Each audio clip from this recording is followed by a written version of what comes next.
Hi, I'm Doug Keck. This is an EWTN Bookmark Brief. Just had the pleasure of speaking with Anthony DeStefano about his book, The Beggar and the Bluebird, published by Sophia and naturally available through the EWTN Religious Catalog, EWTNRC.com, all things Catholic.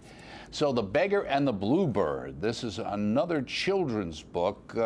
What makes this one different? Why did you decide to write this one? Well, you know, Doug, The Beggar and the Bluebird is really a modern day Christian fairy tale in the tradition of Hans Christian Andersen or the Grimm brothers. You know, it tells the story of a little bird who's trying to fly south for the winter, but he keeps getting delayed because of the strange requests of a local street beggar. You know, the beggar asks the bird to fly on various errands of mercy for him.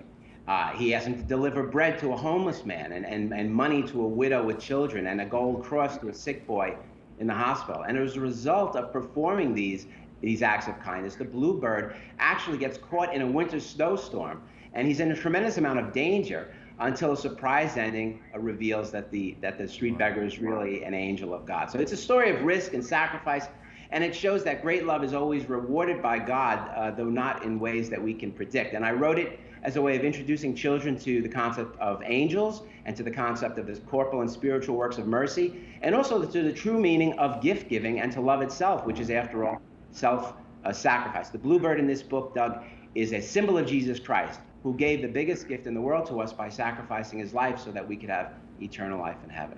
Right, and also I would think for children, the idea that if you trust and you do what you know is right, that ultimately it will work out for you. And this is the principle at work in all good fairy tales. Sometimes people object to fairy tales because they think that, you know, dragons, for instance, scare children. But as G.K. Chesterton said, the purpose of fairy tales is not to teach children that dragons exist, but to teach them that they can overcome dragons, that they can kill dragons, all the dragons in life, all the suffering, all the evil.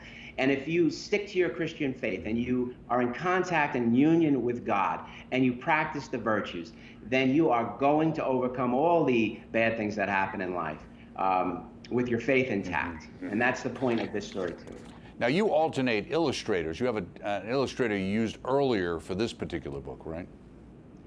This book was illustrated by Richard Cowdery, who is well known to EWTN viewers because he illustrated the donkey that no one could ride, the sheep that no one could find, Roxy the ritzy camel, the grumpy old ox. He's just the best artist in the world at illustrating animals. He gives animals human expressions, and children just fall in love with his characters. And I'm very blessed to be able to have worked with this big, giant New York Times best-selling artist.